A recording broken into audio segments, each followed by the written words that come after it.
Today I want to show you some examples of how hedge funds make money from alternative data.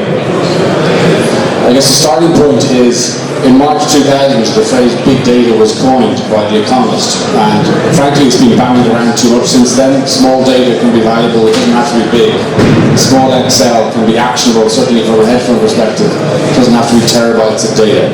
But since March 2010, we've seen what Goldman Sachs Asset Management would call the data revolution, which is effectively the fourth industrial revolution, if you will.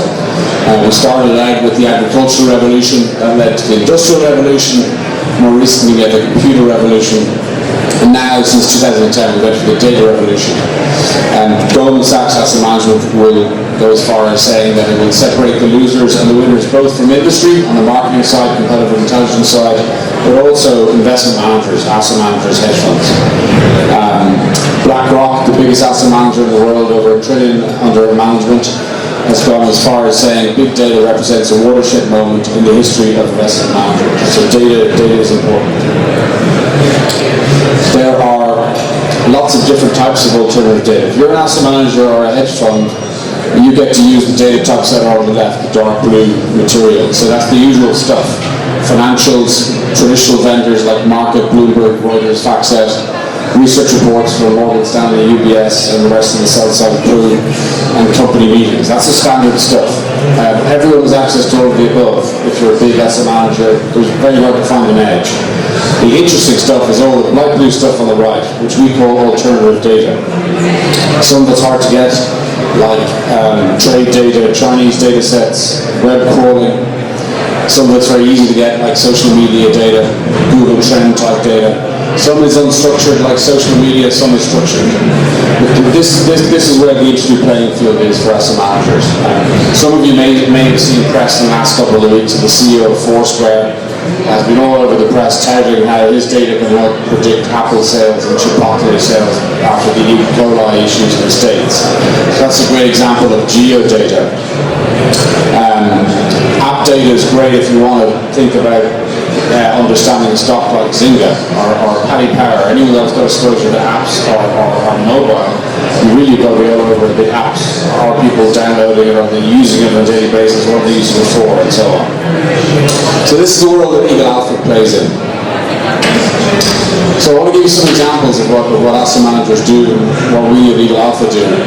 Going back to BlackRock, again, one of the biggest asset managers in the world. This is from their slide deck, which shows that for Skechers and for Crocs, to help get an understanding of those two companies, they look at online search trends, which in simplistic terms means Google Trends. They use satellite imagery to track store visits. So if you go back to the 80s, there used to be a guy in America that would rent a helicopter, fly over Walmart car parks, count the cars, and link that to revenue. Now you can do a lot of that with satellite imagery, which has become much more cost effective over the years. And finally, Wi-Fi beacons to track in-store activity. You put all those three data sets together for Skechers and for Crocs, and you can start to get a good understanding as to what's happening in the company, link it to revenue, do some statistical analysis, and make your investment decision.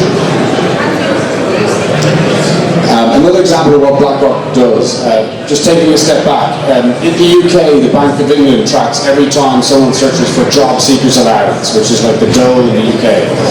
What BlackRock have done is track hundreds of different terms that would be similar to that term for something like UK unemployment, or in this case US retail sales. Track those terms every day over the last 10 years, back tested them against a published index that comes out on, say, Bloomberg every month regarding US retail sales, and they're using that pulse of Google to predict US retail sales successfully. So there's a reason why a lot of the quantitative firms on Wall Street are poaching Google data scientists, because there's gold in the Google data. In fact, Eric Schmidt of Google bought 20% of DE Shaw last year, which is one of the big quant funds. So loads of great stuff can be done with Google data. We ourselves, one of the things we do is we write research reports that look and feel like a Morgan Stanley report, but the content is very much non-traditional, alternative. This is an example where we use 4 years of data from the Best Buy API to analyze consumer demand for GoPro's Hero 4 session, which is a key product launch for them last year. So we were able to predict with real data what consumers were saying on the web, what the demand was for that product. We saw there was weaker demand than the market expected, which was a key reason for the stock going down 15% on Q3 results announcement last October. We have a tool that allows our clients request specific sites to be ingested, on top of which they can get analysis on. So this is an example where a healthcare fund manager in London had previously gone to these 23 websites on the left and looked at what doctors and patients were saying about US drugs. So literally looking through forum posts, through blogs, with an incredibly efficient research process. We've ingested those 23 websites into our tool, and now she has customized dashboard and analytics on top of what all those people are saying. So she can quickly see what's being said about Glaxo's cancer drug or AstraZeneca's cancer drug, and track those on a daily, weekly, monthly basis. So web crawling, web scraping here is used to increase the efficiency of a research process. We've actually worked with Insight Center for Data Analytics to build an algo to identify experts on Twitter. So a lot of people think Twitter is just all the usual rubbish about Beyonce, Kim Kardashian, all that stuff, but there are good people tweeting. So the same crowd that built the algo that was the backbone of Storyful, which I'm sure you've heard of, built an algo for Eagle Alpha. What it does is it crawls through all the people on Twitter and can effectively identify experts on any topic, whether it's the US Fed, municipal bonds, wearables, or Chinese autos. And then analysts at the hedge funds like to track what these people are saying as a way to keep on top of what experts are thinking about. So I'm sure people have looked at Google Trends. You can also use Twitter in a similar way to look back at the fire hose, say of the last 3 years, to see the number of tweets around each of Samsung's product launches. So S4 all the way through to the S7 recently in the last few months. What's interesting is the global consumer interest in those product launches is declining significantly as each new product launches come on. So an interesting comparison will be to do that with the iPhone products as well. If you're a telco analyst and you're tracking telco stocks or technology stocks, that's the type of work you want to be looking at.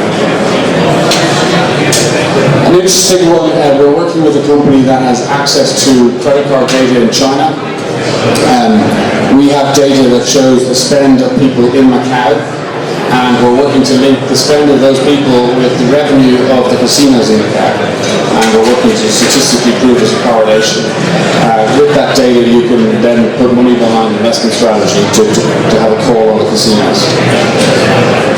I think that's the last example. So our view at Eagle Alpha is that data beats opinion, and alternative data is a new category within data, and it's only growing at an exponential rate.